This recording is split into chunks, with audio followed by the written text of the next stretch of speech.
Now, another thing that is important for you to know is how to use the Fibonacci. Now, Fibonacci, if I draw from the middle, from the low of the daily chart that I'm examining to the high, I see some white lines, let's say. These white lines are psychological support and resistance levels. And the most important level for euro dollar is 61.8. So 115, it's a very important level for the daily traders on euro dollar. And what do we see next? We see that there is another minor support at 114. Okay, this is my Fibonacci. Why did I put that? In order to identify key psychological support and resistance levels.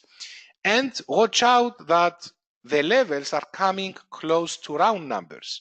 114 and 61.8 was 115.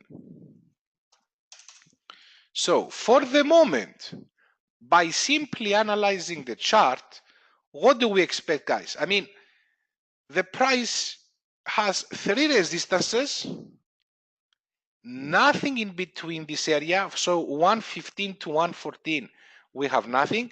But from 115 to 115.50, we have 2 resistances.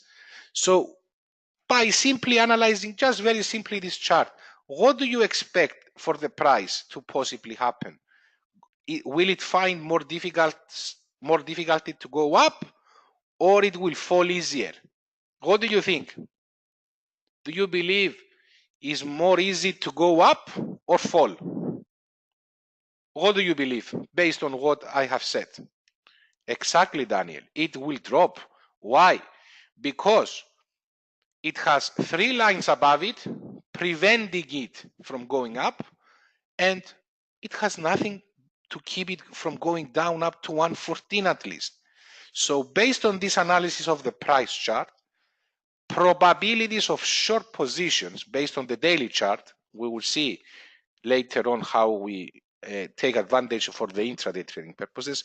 So based on what we see right now, we see that the euro dollar, based on the existing facts that I have in front of me right now, of course, anything can happen. So that's why you must always have your stop losses and money management risk and everything.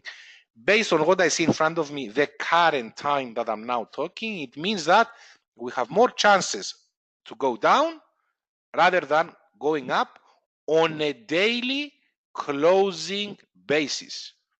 That's very important. It's absolutely normal to see now the euro dollar going up to 115.50 and then dropping on a daily closing basis. So today it has more probabilities to close below 115.50 rather than above 115.50. That's the conclusion we get from the analysis. And for the next few days, based on what I see in front of me right now, the daily closes, the daily closing prices are more likely to fall and approach the 114 daily closing prices. Maybe during an intraday volatility, maybe you see 113 as well. But I'm referring to closing prices. Is it clear what I see in front of me, guys? Is it understandable? I'm trying to use simple language so that you can understand. Is it clear, guys? Allen says, I think we will see a pullback and then fall. Of course, as I said, I'm talking now, Allen, about daily closing prices. Great, great. Now, we have analyzed the first box of the chart. Let's see now what are these lines here. I put on my chart MACD, which is a momentum indicator. Another name of momentum indicators is oscillators. Of course, you need some practice, Steven. That's why I said that I'm using some tools. Those of you who don't know the tools exactly what they are and how they work, you can arrange a one-to-one session with me, guys. I can spend 30-40 minutes, go through them, see examples with you on a private one-to-one basis, show you and additional stuff that of course we cannot say publicly, and get a real value for money. On the other hand, if you are in a low-level course, you need definitely to upgrade to the next training program. But as I said, you need to talk with your account managers about that. Now, that's the first part. So conclusion for the first box of the price analysis and the trend analysis, we have a perfect line of the moving averages, and trend analysis suggests that it is highly most probable the daily closing prices to fall towards 114 rather than having a daily closing price above 115.50. The level of the area of 115 to 115.50, if you are a daily trader, is offered for short daily positions. This is the conclusion of the price analysis. Now, the momentum indicators now, this is MACD. The blue bars you see is the MACD value, and the yellow line, the curving line you see here, is the signal line. Now, MACD is a second derivative of the price action. In terms, if you know the formula of MACD, it's basically the result of the subtraction of two exponential moving averages. Okay? Then, so it's a second derivative. What do I mean second derivative? First, you calculate the moving averages straight from the prices, step number one. And step number two, the subtraction gives you the MACD value. So it's a second derivative. In other words, we need two steps to formulate and arrive to the actual value of MACD. So the blue bars are the second derivative of price action. Now, the signal line, okay, or the trigger line, you might have heard it, is a third derivative of price action because it's a product of MACD. So as soon as you arrive on the MACD value, then you need to make an additional calculation, is the 9 exponential moving average of the MACD value. So what does that mean? It means that MACD and signal, they don't arrive straight from price action. And if an oscillator does not arrive straight from the price action, it means that it is a lagging indicator. And that's why you see price declining and then MACD falling below the zero line. This is the zero line of MACD. If the blue lines are above the zero line, we have a bullish momentum. If the blue lines are below the zero line, we have a bearish momentum. Now, but someone will say, but the price is falling and MACD is above. Why? That's why. I have just explained why. MACD is a lagging indicator. It delays a lot to react. So first you see the fall, and imagine euro dollar fell from 117.75 up to 115.50. We are talking about 250 pips, and MACD is still above zero. So is it a good indicator? I will tell you in a while. So basically MACD confirmed when the price was actually below 115. So MACD, I will tell you how it's used in a one-to-one session. Now, the reason I use MACD is to identify possible weakness of the trend. And since now MACD is falling, guys, since MACD is falling, is confirming the bearish momentum, that's another tick that we have higher probabilities to fall, as I said, and move towards, slowly towards the 114 level. RSI is again a momentum indicator. MACD, you are referring to MACD, Allen? Personally, I use MACD in order to confirm the momentum, the rate of acceleration, but at the same time, the rate of weakness, the rate of deceleration of an existing trend. Now, what do I mean by that? If the price is going up, the MACD will show me the rate of going up, the slope, the angle of ascent. If we are getting ready for a very sharp rally, I will find it out from MACD. If we are entering a more smooth rally to the upside, like here, because you see the slope here is much steeper than the slope of this move. So MACD is telling me about that. Also here, MACD indicated me a weakness. So I'm using MACD to identify the rate of strength of the slope of the trend, and also to identify any possible weaknesses of an existing uptrend or downtrend. Is it clear, Alan? All right. Now, RSI now. RSI is a supplement indicator. Now, I hear from lots of traders incorrectly posting in the forums that RSI is below 30, is oversold, so I will buy. Okay. Graphically, this might make sense, but if you try and trade by its own, I guarantee you will burn your account a lot of times. You cannot use RSI by itself, and definitely if it crosses below 30, it doesn't mean enter a long position. Now, RSI measures is 14 periods and is basically measuring the strength of the trend. Okay. Now, if RSI, the equilibrium line of RSI is 50. If we are at 50, it means that the momentum is neutral. So the strength of the buyers equals the strength of the sellers. Now, what are the best trading signals of MACD, of RSI? If you have a price action which confirms a further fall, like we have.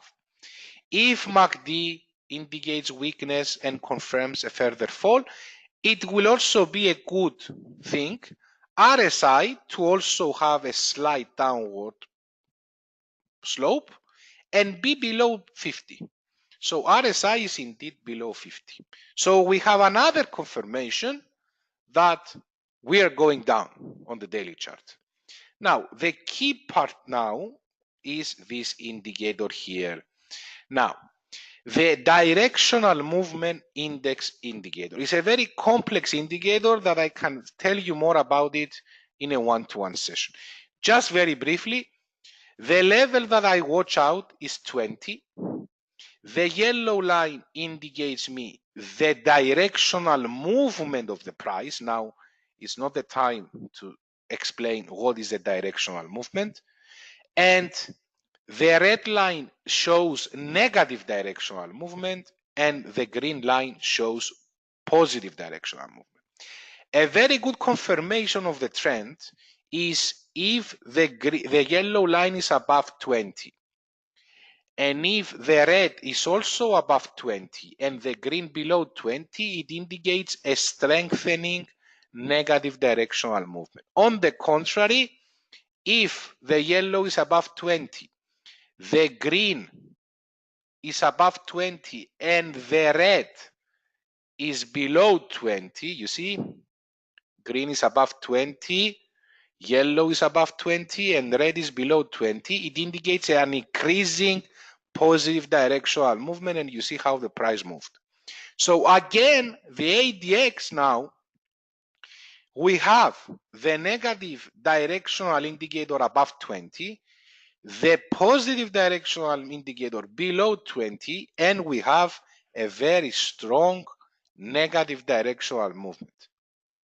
Of course, it would be much better the slope of the negative directional indicator to be upward. So that's why I say it might take some time, because the negative directional movement indicator has been weakening. Look at what happened here. when it was upward sloping, I'm talking about this chart. Let me put vertical lines, guys. Let me put vertical lines. It was upward sloping from this level here. Okay, guys. So we have just one moment, analyze this. So I'm talking about this one. So it's upward sloping. The pair lost 116.22 up to 114.62. We are talking about 200 pips while it was upward sloping. Now that is downward sloping, you see that the price is falling again, but at a much slower rate. But it's not a worrying signal yet.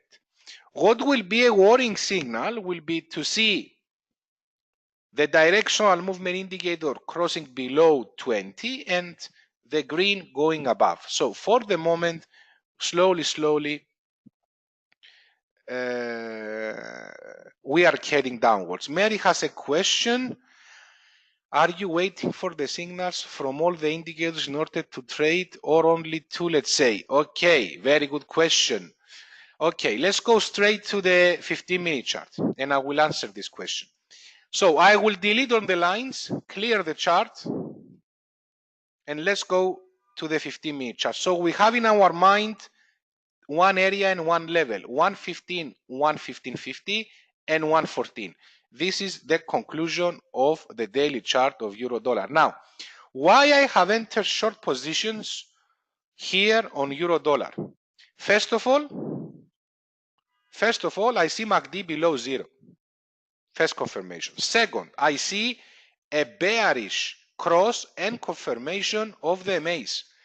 MA 200 periods above it, perfect inline synchronization of the MAs. Then RSI is below 30, but most importantly, guys, look at that. When I entered short, what happened?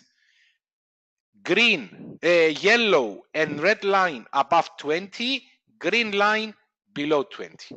Great. So to answer your, and parabolic also gives me a sell signal. So to answer your question, Mary, I'm trying to get confirmation from all the indicators. Parabolic, I have the parabolic here. I have the moving averages, so confirmation from the first box of the chart. MACD is below zero, RSI is below 50, yellow and red line above 20, green below 20. What else do we need? It's a very good opportunity. Have in mind that technical analysis is not 100% correct, okay? So we might be wrong. That's why we have our reversal position. And I said many times, why hit stop loss? Take advantage of that and make money. And that's exactly what happened with pound yen. Why shall I suffer $11,000 losses and not reverse my positions? And instead of making, let's say, $3,000, I made $1,780. Why hit stop loss and suffer $2,500 of losses? Let the trades run with hedging reverse trades. So let's see other pairs. Intraday. So for example, let me choose other pairs that I have shorted also pound dollar. I have also shorted pound dollar. Now, on pound dollar, Mary, I don't have a confirmation from the majority. I would like to have, but I don't have. And as you can see, I have a short position on pound dollar, which I have just opened today. Okay, and I have shorted it, as you can see. I have nothing to hide, guys. Everything is in front of your eyes. I have shorted it at 130.74. Now, why? Why I have done that? Let's see, guys. First of all, I have shorted it at 10:51. So let's see the time. 10:51. There we go. There. So I have shorted it there. Why? Now, first of all, I have the parabolic giving me a sell signal. Second, the price has broken below the MA 50, but it hasn't broken below the MA of 200 periods. So in other words, from the first box, I only have one confirmation. However, I have a confirmation from MACD below 0. I have a confirmation from RSI below 50. And I have a confirmation also from this guy here, yellow and red line above 20 and green below 20. So I gave it a try. Now, I didn't receive confirmation from the MA of 200 periods, and now you see that that obstacle is preventing me from hitting take profit. But the majority of the positions, the majority of the signals are saying that go for it. Is it clear, guys, what I'm trying to tell you here? Excellent. So I repeat, these are just a few things about the system that I'm using. There are much more that, of course, is not the time to tell them publicly in the trading room. That's why you need, if you wish to learn how to trade and make money out of from Forex, come to a one-to-one session with me, and I will spend some time with you going into every single detail that I use.